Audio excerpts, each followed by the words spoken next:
television, film and radio, because that's my end.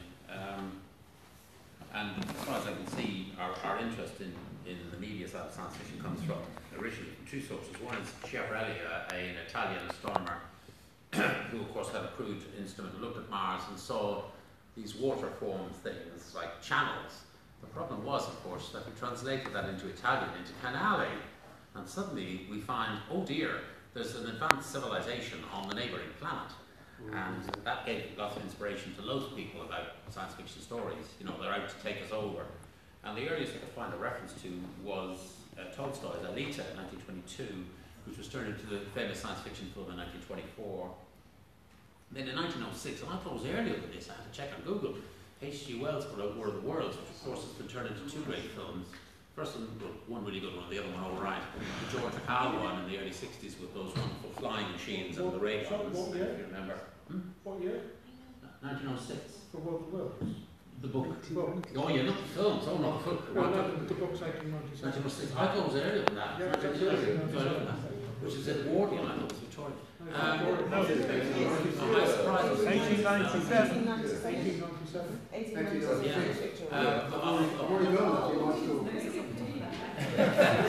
Well, we had George Powell's wonderful film, and as you know, they throw everything at the invaders, including nuclear weapons, and nothing works. And in the end, it's bacteria. And that lovely scene at the end where the three-pronged arm comes out and then dies. And then it was Spielberg with Tom Cruise did a remake. Now the special effects are fantastic. It was very gory. It was good. The only good thing about it was the most advanced battle tanks from America going over the hill and then coming back burning. In other words, there was no way we could stop the invasion. Mr. Bradbury, Fahrenheit 451, of course, did his Martian Chronicles, and that was turned into a TV series for at home with Rock Hudson in the 70s. Not very good. It's all right. And on TV, of course, we have Journey into Space from BBC Radio way back in the 50s. Flash Gordon references there. The wonderful Space Patrol, the UK Space Patrol Galaxy 347. Larry Dart has references to Mars in that. Thunderbirds Are Go, actually. Jerry Anderson, 1966. The Zero X is on a mission to Mars, and then there's a problem with it. And of course, we mustn't forget Twilight Zone. There's 2 episodes about Mars, one of which was People Are Like Us All Over. Mr. Philip K. Dick and his, we'll tell it to you whole, quarter to your wholesale, Total Recall of Schwarzenegger, of course, not to mention that. And very quickly, Mission to Mars, which was one of the first missions that went wrong. And John Carpenter did Ghost of Mars, which seemed to change the whole thing about. In other words, there weren't aliens there anymore because we knew Mars was very low atmosphere, but the idea there was we have a technological leap, and once we get to Mars, then there'll be an alien civilization waiting for us to arrive and give us more information. And of course, the latest one, The Martian, which is more about endurance and survival. MacDougall. Don't forget the whole Sparrow. Also references in Doctor Who and Blake 7, of course, to Mars. And Star Trek Next Generation, I didn't know this, that Jean-Luc Picard, his ancestors were amongst the first to colonise Mars. So I think I've got all the media side that I could find of interest in Mars. Don't forget, that's far more important in a way. Not necessarily, actually. don't forget Edgar Rice Burroughs, because his depiction in Princess of Mars and all the things was very influential at the time in really fixing that idea of canals on Mars. They were very popular, they were big at the time. So, my name is Sophia MacDougall. I wrote 2 children's novels, the first of which was called Mars Evacuees, which is about a group of children who, well, kind of clues in the title, are sent there because there's a war with invisible aliens who are freezing the planet over from the poles outwards, and it's not going very well. The polar ice is now advanced as far as Nottingham, and so a group of children have been sent to Mars, which has been kind of partially terraformed, to sort of wait it out, but also to become the next wave of fighters against the invisible aliens. And this, so how much I can talk about the sort of hard science of Mars. I did do my best though, because I originally got the idea when I was 9. We'd been reading Goodnight Mr. Tom at school, which is about evacuees in the Second World War to the English countryside, and sending children away before, and I wanted to think about how much further people could go. And I had this book about the planets at home, and I already kind of been poring over that pretty religiously, and I knew that the closest equivalent in the solar system to Earth was Mars. It was the most, had been the most likely candidate for finding life nearby, and so it seemed the obvious place for people to go. And it was about like 25 years later that I finally revisited that idea.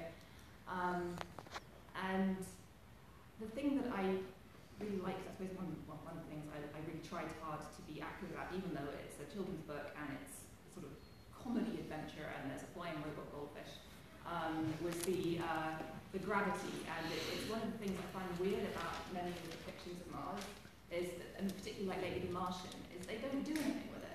The gravity on Mars is a third of what it is here. You'd be feeling like you were on the point of flight the whole time. The horizons are closer because it's smaller than Earth, and it's one of the senses of being somewhere radically different from Earth. Those would be the two things that would always be with you if you were there, and it's something that I feel is oddly neglected. And you'd think that considering that the Martians are quite into like, look, this is exactly how the sciences work, and this is what gases are involved here, and how you can fertilize the soil. They didn't do anything with it, and where John Carter, not of Mars, because putting the word Mars in a title would plainly be just boring, and the word Carter is just so much more exciting. They were asking for that film to flop. I don't understand it. I liked it. I thought it was a good film. It was a good film, and one of the things I liked about it most is they actually did take the effort to do the gravity right, and the bouncing around thing was, I thought, spectacular. So that's contribution to the literature of Mars. Thank you. I'm Andrew Butler. I used to edit that, God knows how many years ago, 20 years ago, probably something like that, or 10 years. Lost track long ago. I'm currently co-organising a conference on H.G. Wells at Woking, which is a very Martian-bathing location. It's on the 8th to 10th of July. Plug. And obviously, I suppose in my hand at the moment, most clearly is Wells, 1897. Wells had recently moved to Woking with his, I'm trying to think whether they were married at that point, but his latest lover, and he started plotting kind of novels around Woking. A novel about cycling, which doesn't seem to have a bigger impact on the world, a novel about destroying Woking and Islington and places like that, which was a huge success, drawing to a large extent on contemporary accounts of evolution, what we thought Mars was like, what we thought aliens were like, and so forth. So he's clearly trying to draw upon contemporary sources of ideas. Of course, it was adapted, going back to media, by Orson Welles as his Halloween spoof broadcast, where they relocated, possibly not the first of many, because there was a rip-off of War of the Worlds in, I think, 1896, in one of the American magazines, where it was relocated to Boston, because obviously, just as we can't imagine anywhere but the southeast of England being invaded, so the Americans can't imagine anywhere but America being invaded. But anyway, Orson Welles did his radio version that was kind of starts off as being like his news reports. There's this kind of semi-urban myth that lots of Americans thought was real, lots of argument about how far that was publicity, how much that was true, but clearly made a kind of huge impact upon the American imagination and demonstrated how powerful radio was in 1938 off the top of my head.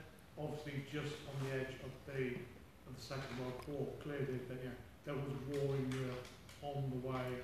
You had obviously war going on in Spain. You've got the George Powell version of it in the early 50s. And then there's kind of a rest from film versions till 2005, in which there are 3 versions of All the Worlds released, one of which I've not seen, unfortunately. You've got the Spielberg Cruise one, Spielberg Tom Cruise, where the Martians are kind of buried under the earth, ready to come out. It's kind of like Sleeper Cell, post 9/11 Sleeper Cell spy Martians. You've got a British version by Pendragon Films, which I've not actually seen, which is set kind of in the Victorian Edwardian era. For all accounts, dull as ditch water. I think there's a 5-hour version, which you can get hold of, if the 90 minutes isn't enough for you. But it was, you know, a sincere attempt to be faithful to Wells. And the problem is, if you're faithful to a novel, make a film, 9 times out of 10, it's not going to work as a film. Somebody, you know, if you want a novel based on a film, it's not going to work. They're different media, they do different jobs. But then the really kind of interesting version is a film which is in this country is known as Invasion, because presumably they were slightly scared of Spielberg's copyright lawyers. Not that you can copyright titles, but in America it was released as H.G. Wells' All the Worlds from an outfit called Asylum Film, and is one of the most successful mockbusters. They've done a number of these over the years.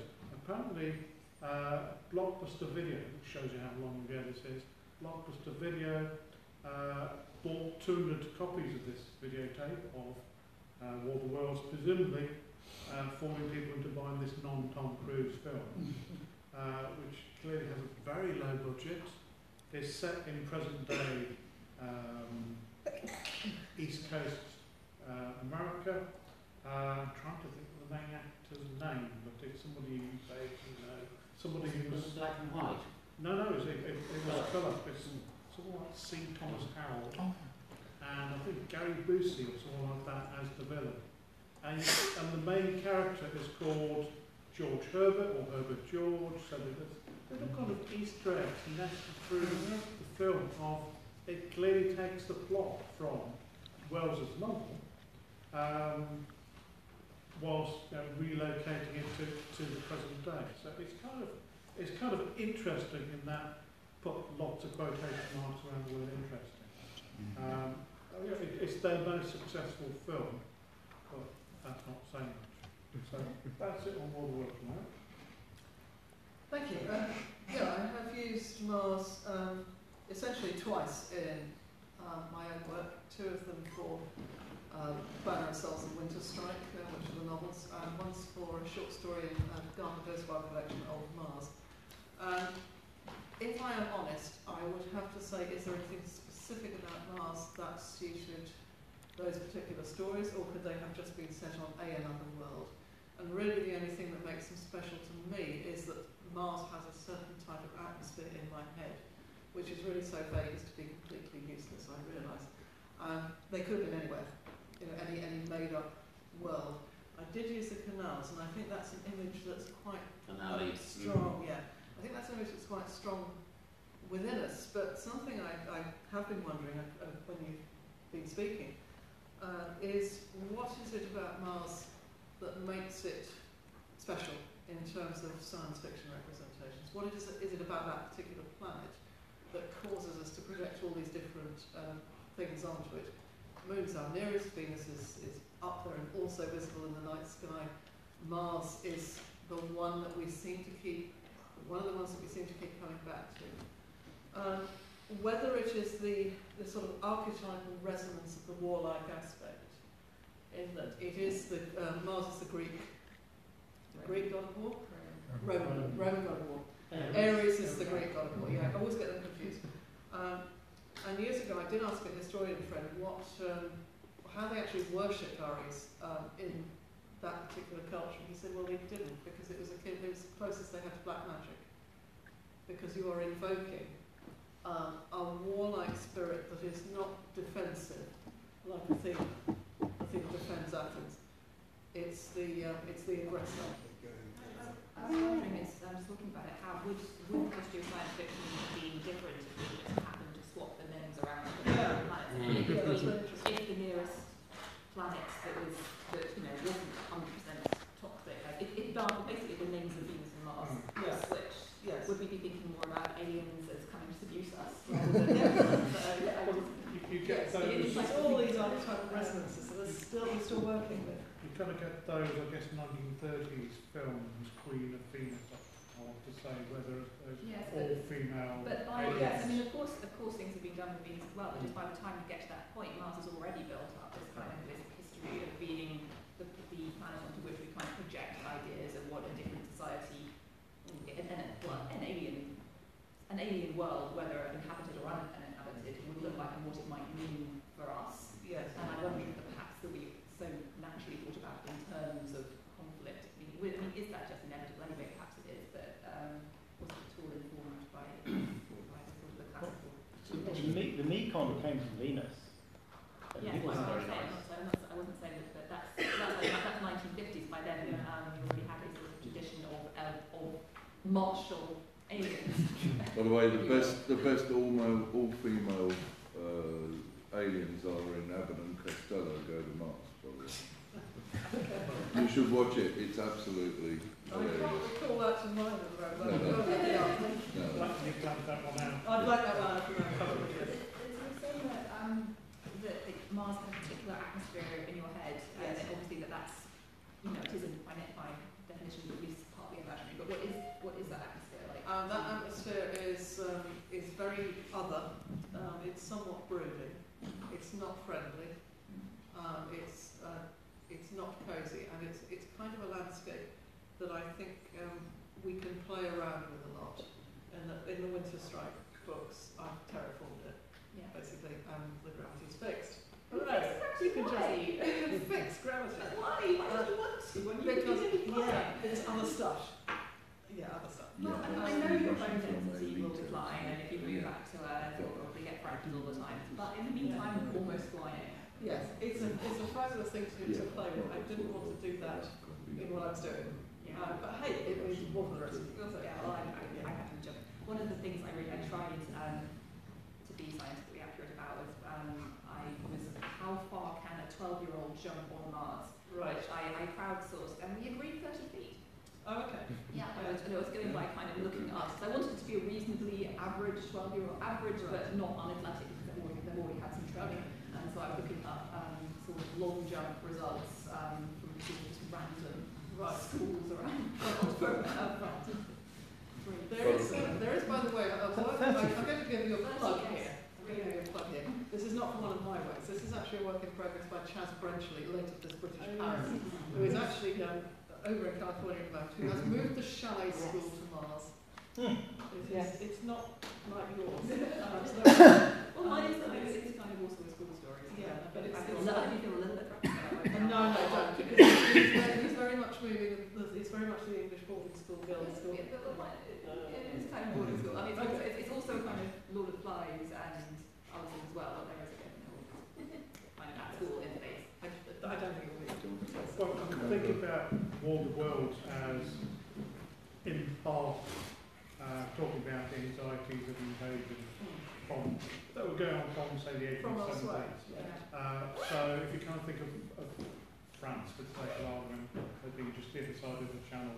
So it's the closest place to you. It's proximity, isn't it?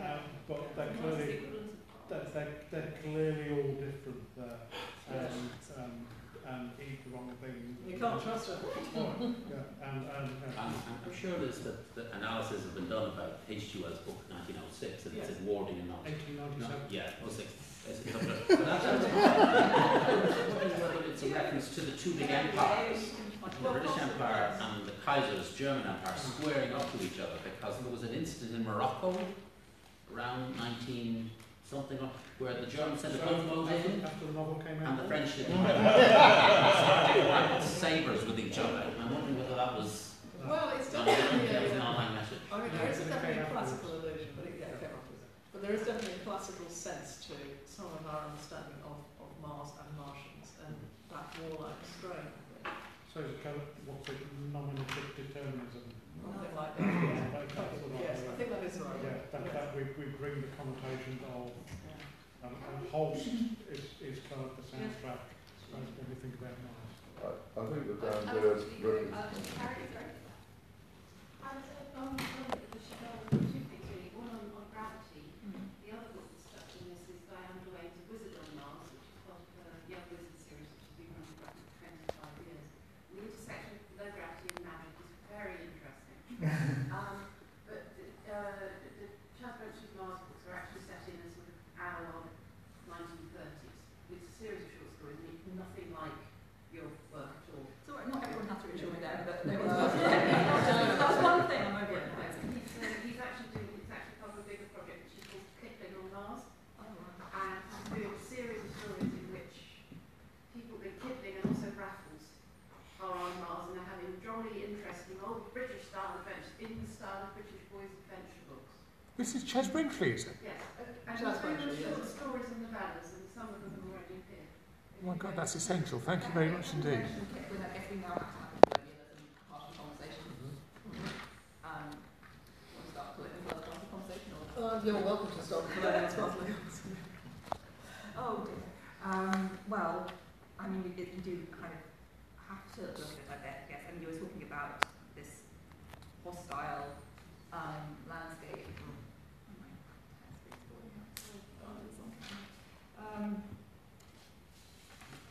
I suppose, I mean, not just Mars, but all kinds of space literature. There's, well, there's at least an undercurrent. There's at least something about the sort of, moving into the unknown and fears of what you'll find there, and whatever degree of awareness or lack of awareness about what your own impact is going to be on the things that the people that you find there.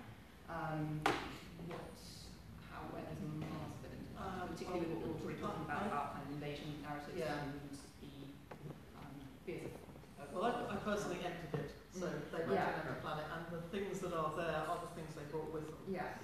And that it is a companion. I know, I was kind of going to say, I wonder if what I did is also in some way cop out. I mean, I tried to, if anything, compensate by doing other things which were about war and colonialism, but for Mars itself, I think in a way you take advantage of the fact that it's empty, that you can have the exploration of completely empty territory, because it really is empty and it's not just just editing people out. There is genuinely nobody there. But other people have done Marses in which there is something. There is something, yeah. Yeah, I mean, in a sense, it becomes a new frontier, a new west. So, think of Silver Locust, Martian Chronicles.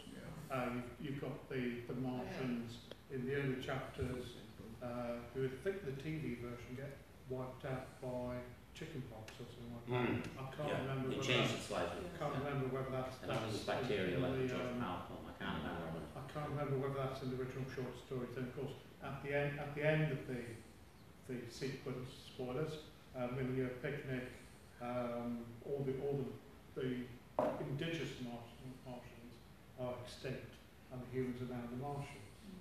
And then you get, say, Martian time slip.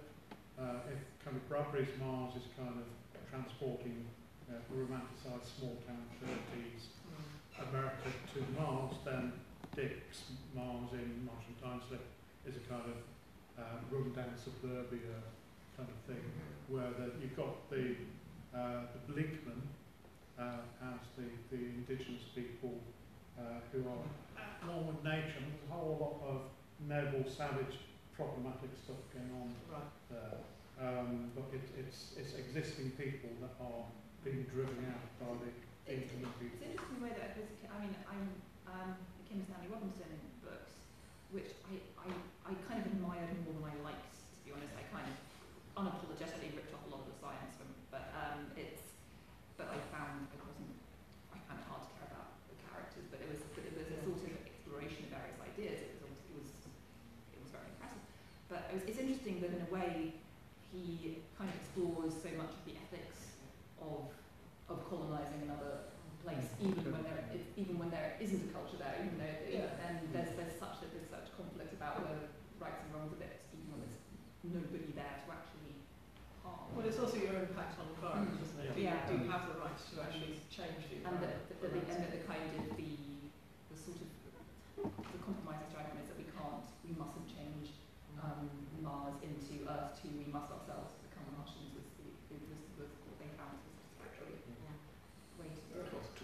Kim Stanley Robinson. One can interrogate him at length in 2018 Easter, because he says he's one of the guests at EasterCon in 2018 in Harrogate. Not next year's one, which is different. 2018. He's one of the guests of honour. KSR, as we call it for short. I mean, it was already mentioned this morning, but Antarctica has lots of the same themes. Yes. I always see this as the Mars trilogy, but without Mars. It's got all the politics, all the arguments, all the endless committee meetings, which go on through the novels. And in a sense, I think it's Red Mars. Yes. There's a psychologist character talking about the colonists, and he talks about the different character types. I'm thinking, this is sounding like that they're behemoths. And the way he's setting it up, you've got more positions and not. This feels like a technical literary theory term, a Grimacian cenotic ragtime. The outstanding fault with all of these things about terraforming planets is that nobody, Kim Stanley Robinson, doesn't take any account of the effect of gravity, which you actually mentioned, Sophia, because there is no proof that people can live sustained. The third gravity, as you quite rightly point out, is an enormous difference, to the Earth gravity, and may not be enough to sustain, people in the long term. You'd have to mutate into entirely different things. I suppose I sort of agree in that I remember feeling slightly shortchanged on gravity in it, and that I didn't think there was enough of a sense. It kind of was. Exactly. It kind of had, but it's not mentioned. It isn't completely unaddressed. I remember feeling that they kind of get off the ship and then go, wow, gravity's different, and then never talk about it again. It's not for quite a long time, but then in either the second or the third book, because I have to remember kind of skimming a bit, because I didn't really care about the characters. But one of the I think sort of second or third generation people goes back to Earth and has a real problem coping because his body isn't adapted to Earth gravity, and it's yeah, but it doesn't. You're quite right. It doesn't discuss the problem that whether you could live under that sort of gravity at all. I suppose it takes the theory that you could, but you'd adapt to it in ways it might be hard to reverse. Whether or not that's true, I mean, I'm sure I don't know if anyone knows. Haven't they already messed around with the genes anyway in terms of longevity? Yeah. So there's probably some off-page handwaving, but it's a political argument that just happens to be set on Mars. I mean, I think it's not that interesting Mars itself in the north. Just go back to the colonisation aspect. You've been discussing Mars as the place where we colonise with various different things. You've got Kim Stanley Robinson's utopian agenda with basically rerunning the foundation of America but without the inconvenience of the First Nations. But there's also a flip side. And I just wonder whether anybody has looked into how the War of the Worlds might have been, aspects of that might have been inspired by some of the great battles and dreadful things that happened in colonisation by British elsewhere. So the kind of thing that you see with the war machines mowing down everything. A bit like Rorke's Drift, really.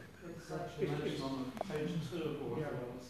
It makes the parallel with the extermination of Tasmania. Just shows how it's very, very clear. He does. Agenda he's talking about. He does. He knows exactly what's doing that. Yeah. Okay. Yeah. Right. But I suppose as the 20th century went on, and the possibility that you really might find life there gradually, or life above a microbial level, slipped away. I mean, that kind of changes what the main narrative about, whether it's about what they're going to do to us or versus what we're going to do to it. Because as you gradually realise, no one's going to come from Mars and attack us. It becomes kind of a locus for a different kind of metaphor, So which was still in the works, as you say, but kind of the emphasis. But But more recently, you do also have, you admit that there's not going to be anything with tentacles wandering around.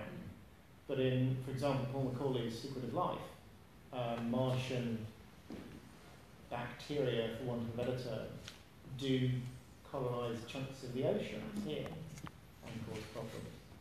You can still, use it as, you can still invoke various forms of threat, even without creatures, because it's not a place humans are supposed to be, and you can make the environment itself effectively the monster. So you get the Robinson Crusoe out of it. Which, I mean, I certainly use the environment as a monster at least part of the time, although I also had I did have some monsters, but not exactly Martian monsters, I did some things. But there was actually one thing in a way that really frustrated me about the Martian, was of course in a sense in that the whole premise is the environment is the monster, that's what he's up against, is that he is so relentlessly chipper throughout. I mean, he is suffering a form of isolation that no human being has ever endured, ever. And like how, okay, you are plunged into a solitude unimaginable by anyone. How are you going to deal? Oh, fine. Well, somebody this morning mentioned the possibility of having writers and artists in space where we're not.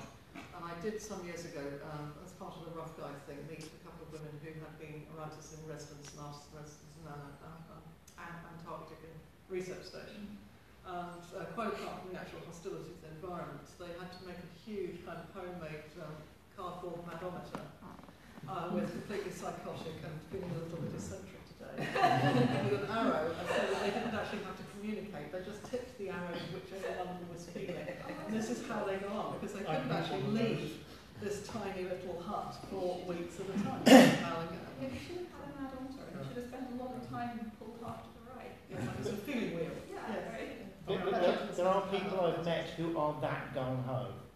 But you have not seen them in enduring solitude unendured by a human being for years. No one has. It's like, even Castaway, at least he had like leaves and birds and signs of actual some form of life, not human, but he had absolutely nothing. And it never even, it's not even that I can't say I wouldn't expect that he could come out through the total glaring into the abyss of your own self, unrelieved against the back of the universe, but you need to go through it. Very patient judgment, Mr. Ratchet.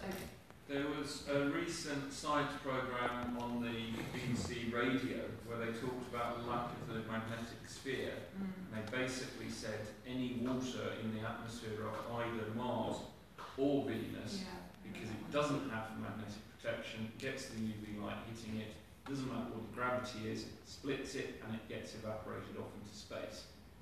So that would make terraforming either of those two planets really, really hard, because you could not keep the water. Yeah, I heard that word as well, and I sort of thought, that's a wonderful hand waving. Well, hand waving and basically magic.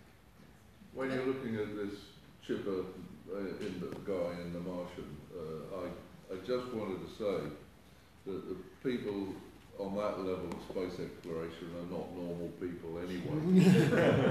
Well, no, it's true. I'm lucky enough I go to Russia a lot, and I know a lot of cosmonauts. 2 of them stayed in my house 3 or 4 weeks ago for a British Interplanetary Society event. One of them was a guy called Serge Krikalev. He's done 820 odd days in space, right?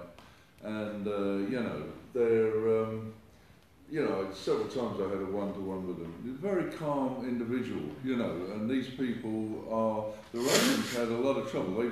Don't forget, you're stuck together in a room, sometimes for months, these guys do space flights. So there was a lot of rebellion, and there was a lot of problems at the beginning, but one of the main, of course also staying was one of the psychologists that picked them out too.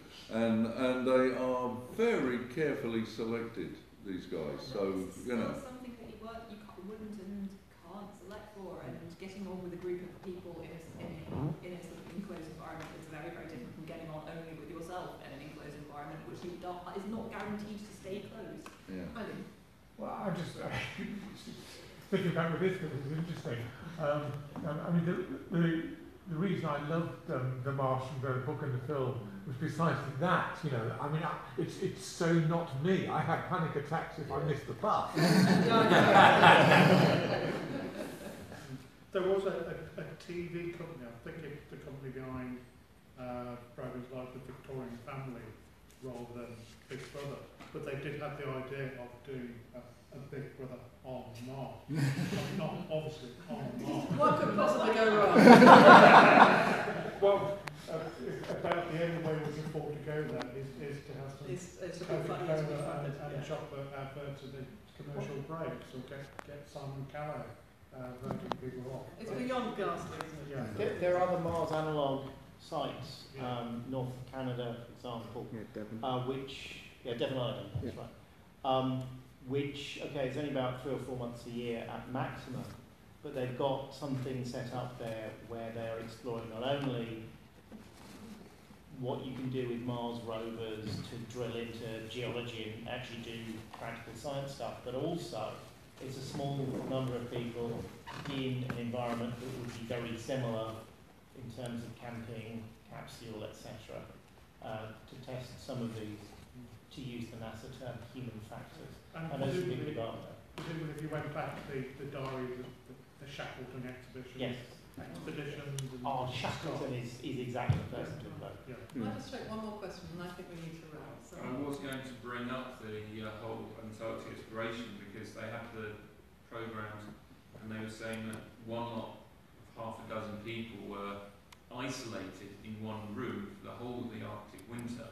So got really crap rations and I think one pack of cards because things went long. So they survived and they were not selected by all this. So a lot of profiling. I'd also say you look at some of the clipper ships, the tramp. But you're sailing talking about a vessels. group. I'm entirely talking about solitude. I'm not talking about the isolation or the remoteness. I think that's complete survival. It's being the absolutely only living thing on an entire planet. At some point, you start talking to the Exactly what it starts. I thought Castaway did so much a better job of communicating what complete solitude would do, and he had way more stimulus. Folks, we are supposed to finish, says the brochure, at 4:20 p.m. It is now 4:20. Can I thank Dave? One film I forgot to mention, by the way.